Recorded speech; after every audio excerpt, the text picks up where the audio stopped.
আসসালামু আলাইকুম, সবাই কেমন আছেন? আশা করি আলহামদুলিল্লাহ সবাই ভালো আছেন। আমি আবারও আমাদের কাঁঠাল গাছের নিচে ফিরে এসেছি। আপনারা হয়তো ভাবছেন কেন? আমাদের এক ভাই কমেন্ট করেছে যে আসলে কাঁঠাল কেন বাংলাদেশের জাতীয় ফল? এটা আমি নিজেও কৌতূহলী হয়ে গেলাম প্রশ্নটি দেখার পরে। আসলে আমার মনে হয় আপনারাও হচ্ছে এ বিষয়ে কৌতূহলী যে কাঁঠাল কেন বাংলাদেশের জাতীয় ফল? আসলে একটি দেশে জাতীয় ফল হতে গেলে একটি ফলকে ২ টা ক্রাইটেরিয়া ফিল আপ করতে হয়। সেটা হচ্ছে, একটা হচ্ছে এটার প্রাপ্যতা বা এটার পরিচিতি। আর দ্বিতীয়টি হচ্ছে এটি অন্য কোনো দেশ আপনার ঘোষণা করার আগেই অন্য কোনো দেশ এটাকে তাদের জাতীয় ফল হিসেবে ঘোষণা করে ফেলেছে কিনা। তো কাঁঠালের এই ২ টা আ আ মানে পয়েন্টই হচ্ছে ক্লিয়ার থাকার কারণে আসলে কাঁঠাল বাংলাদেশের জাতীয় ফল।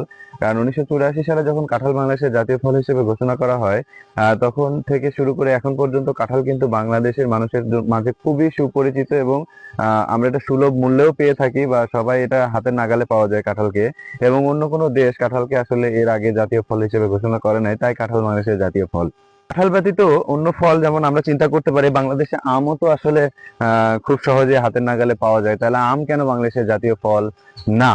আসলে বিষয়টা হচ্ছে ১৯৮৪ সালে যখন কাঁঠাল বাংলাদেশের জাতীয় ফল ঘোষণা করা হয়, তখন আমকে নিয়েও চিন্তা করা হয়েছিল, বাট তার আগে কিন্তু আমাদের পার্শ্ববর্তী দেশ ভারত আমকে কিন্তু তাদের জাতীয় ফল হিসেবে ঘোষণা করে ফেলেছে। তাই বাংলাদেশ আর আমকে আসলে জাতীয় ফল হিসেবে ঘোষণা করতে পারে নাই, ফাইনালি কাঁঠালকেই বাংলাদেশের জাতীয় ফল হিসেবে ঘোষণা করেছে, আর এটি আমাদের জাতীয় ফল।